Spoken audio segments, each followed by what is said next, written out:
Everyone, welcome back to your own YouTube channel.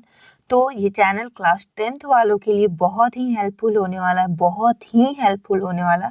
और अगर आप क्लास 10th में हैं और चैनल को अभी तक आप सब्सक्राइब नहीं किए हैं तो पहले तो आप चैनल को सब्सक्राइब कर लो और अपने सारे फ्रेंड्स को शेयर कर दो, क्योंकि इस चैनल में आपको क्लास 10th का मैथ साइंस का आपको प्रॉपर नोट्स मिलने वाला है, प्रॉपर गाइडलाइन मिलने वाला है।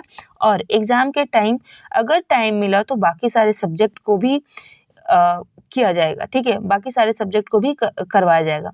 तो अभी हम लोग जो क्वेश्चन करने वाले हैं, अगर आप नहीं देखे हैं, इस क्वेश्चन से पहले 2 लेक्चर अपलोड कर दिया गया है, और अगर अभी वो नहीं देखे हैं तो पहले जाके आप वो दोनों लेक्चर देखिए, देन जाके आप इस वीडियो को देखिए, तो ज़्यादा अच्छे से आपको क्लियर होगा और ज़्यादा अच्छे से समझ में आएगा।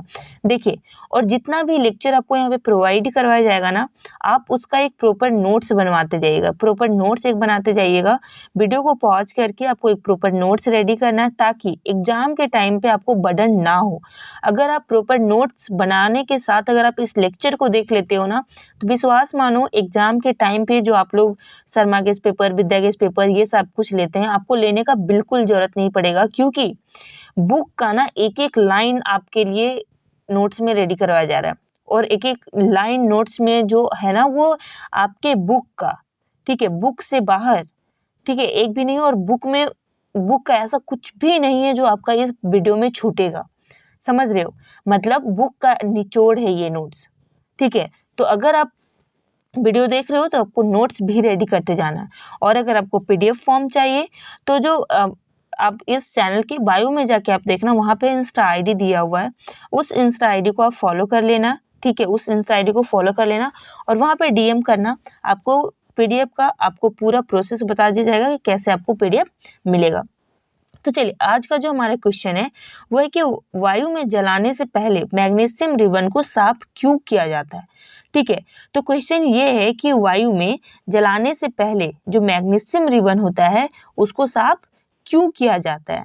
तभी हम लोग समझेंगे इस चीज को। देखो कि मैग्नीशियम रिबन जब भी नमी के या फिर वायु के संपर्क में आता है, जब भी जो मैग्नीशियम रिबन होता है वो नमी या फिर हवा के, वायु के कांटेक्ट में आता है, संपर्क में आता है, तो मैग्नीशियम क्या बनाता है? ऑक्साइड बनाता है। अभी हम लोग रिएक्शन करवा के भी देखेंगे कैसे ये मैग्नीशियम ऑक्साइड बनता है, ठीक है।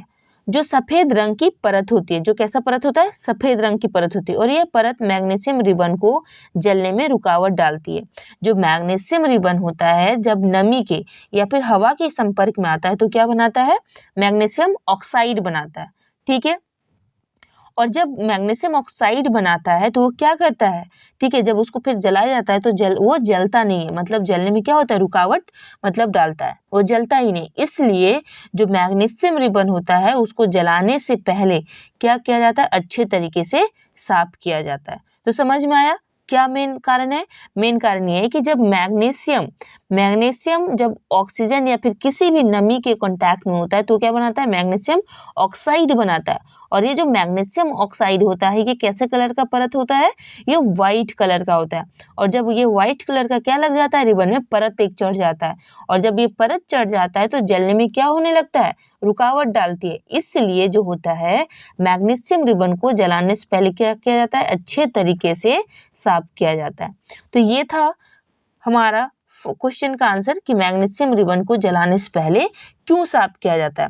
चलिए, अब हम लोग नेक्स्ट क्वेश्चन को समझते हैं कि नेक्स्ट क्वेश्चन है हमारा, ये बुक का क्वेश्चन है, इनर चैप्टर वाला का। निम्नलिखित रासायनिक अभिक्रियाओं के लिए संतुलित रासायनिक समीकरण लिखें। कि यहाँ पे कुछ आपका क्वेश्चन दिया हुआ है कि निम्नलिखित रासायनिक अभिक्रियाओं के लिए संतुलित रासायनिक समीकरण लिखें। तो पहला है यहाँ पे हाइड्रोजन प्लस क्लोरीन, ठीक है। यहाँ पे क्या करना? बैलेंस करने के लिए हम लोग प्रीवियस लेक्चर में ही सीखे हैं, तो इसलिए अभी तक भी आप नहीं देखे हो तो पहले इस वीडियो को यहीं पे पॉज करो और पहले जाके फर्स्ट और सेकंड लेक्चर देखो, देन जाके आप ये देखना, तो आपको बहुत अच्छे से क्लियर समझ में आएगा कि कैसे बैलेंस किया जाता है। तो देखिए, बैलेंस समीकरण लिखना है, संतुलित रासायनिक समीकरण लिखना है। तो hydrogen plus chlorine, hydrogen plus chlorine मिलकर क्या बनाता है? हाइड्रोजन क्लोराइड बनाता है। तो हाइड्रोजन क्या है? H2, और क्लोरीन क्या है? Cl2। ये क्या बना है? 2HCl। तो समझ में आया कैसी बात? देखो यहाँ पे हाइड्रोजन कितना है?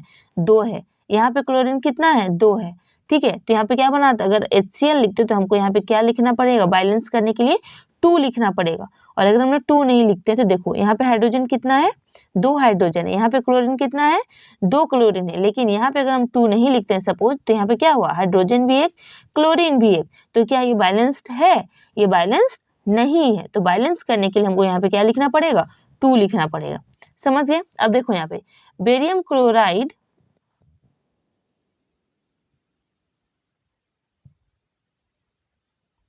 देखो यहाँ पे barium chloride plus aluminium sulphate क्या बना रहा है, barium sulphate plus aluminium chloride. तो इसका फॉर्मूला देखिए, बेरियम क्लोराइड, बेरियम क्लोराइड का जो फॉर्मूला होता है वो क्या होता है, BaCl2, जो क्या होता है, एक्वस फॉर्म में होता है, ठीक है, प्लस एल्यूमिनियम सल्फेट Al2SO4 का होल 3, जो कैसा होता है, एक्वस होता है। ये क्या बनाया, देखो BaSO4 और एल्युमिनियम क्लोराइड बनाया और इसको क्या कर दिया गया, बैलेंस कर दिया गया, ठीक है। आप अगर नहीं समझ में आया, वीडियो को पॉज करके आप थोड़ा सा ध्यान से आप देखना, आपको समझ में आ जाएगा। अब हम लोग नेक्स्ट समझते हैं, यहाँ पे देखो, ठीक है, सोडियम प्लस जल। तो सोडियम का क्या फॉर्मूला होता है, सोडियम का फॉर्मूला होता है Na, ठीक है, Na होता है, और जल H2O, तो क्या बनाया, NaOH, ठीक है। अब देखो Na यहाँ पे, ठीक है, H2 यहाँ पे कितना है, H2O, ठीक है। अब यहाँ पे हाइड्रोजन कितना है, 2 है। तो इस हाइड्रोजन को ये करने के लिए यहाँ पे क्या करना पड़ेगा, ठीक है, बैलेंस करने के लिए यहाँ पे सोडियम प्लस क्या बना रहा है, यहाँ पे जल। सोडियम और जल को जब मिला जाता है तो ये क्या बनाता है, NaOH प्लस H2, और इसको क्या कर दिया गया है, बैलेंस्ड कर दिया गया है। समझ में आया। तो ये था हमारा 2 क्वेश्चन, ठीक है। अब हमारा थर्ड क्वेश्चन है कि निम्नलिखित अभिक्रियाओं के लिए उनकी अवस्था के संकेतों के साथ संतुलित रासायनिक समीकरण लिखिए। देखिए जो यहाँ पे दिया हुआ है, और संकेत भी लिखना है कि लिक्विड है, गैस है, सॉलिड है या फिर एक्वस है, और फिर क्या करना है, बैलेंस करना है, ठीक है। मतलब जो यहाँ पे दिया हुआ है उसका समीकरण भी लिखना है और बैलेंस भी करना है। तो पहला है हमारा जल में बेरियम क्लोराइड, जल में, ठीक है, जल में क्या करना है, बेरियम क्लोराइड, मतलब जो हमारा बेरियम क्लोराइड है तथा सोडियम सल्फेट, देखो यहाँ पे सोडियम सल्फेट, यहाँ पे क्या है, बेरियम क्लोराइड के विलयन अभिक्रिया करके सोडियम क्लोराइड बनाता है। तो मतलब NaCl, ठीक है, सोडियम क्लोराइड बना है, और BaSO4, और इसको क्या कर दिया गया है, बैलेंस कर दिया गया, ठीक है।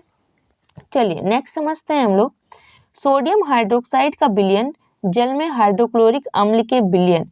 देखिए बहुत इजी क्वेश्चन है, बहुत इजी क्वेश्चन, मतलब ऐसे बोला जाए ना, लल्लू सा क्वेश्चन है ये, बस आप थोड़ा सा समझना, अच्छे से आप इसको समझो। और अगर आप जो प्रीवियस लेक्चर उसको आप नहीं देखे हैं ना, तो मैं ये भी गारंटी नहीं लूंगी कि आपको समझ में आएगा।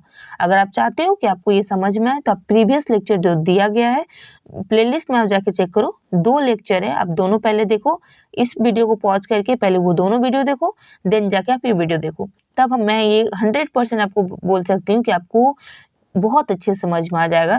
और आपको बैलेंस करने में भी जो प्रॉब्लम होता है ना, ठीक है, अगर बैलेंस करने में दिक्कत होता है तो आप पहले जाके आप सेकंड लेक्चर देखो, आपको सेकंड लेक्चर में आपको समझ में आएगा कि कैसे बैलेंस किया जाता है। सोडियम हाइड्रोक्साइड का विलयन, जब सोडियम हाइड्रोक्साइड का जो विलयन है जो जल में, मतलब जलीय एक्वस फॉर्म में, हाइड्रोक्लोरिक अम्ल के विलयन जल में, हाइड्रोक्लोरिक, देखिए एक्वस मतलब जलीय, मतलब कि जिसमें थोड़ा सा जल हो, ठीक है, से अभिक्रिया करके सोडियम क्लोराइड बनाते थे, NaCl, और फिर क्या बना दिया, H2O, देखो NaCl प्लस H2O। तो ये था हमारा इक्वेशन। अब ये आज के लेक्चर में था। अभी तक आपको टोटल 3 लेक्चर आपको मिला, आप तीनों लेक्चर को देखो। मिलते हैं 4th लेक्चर में 4th टॉपिक के साथ, नए टॉपिक के साथ। Till then take care, bye bye and keep watching. Thank you.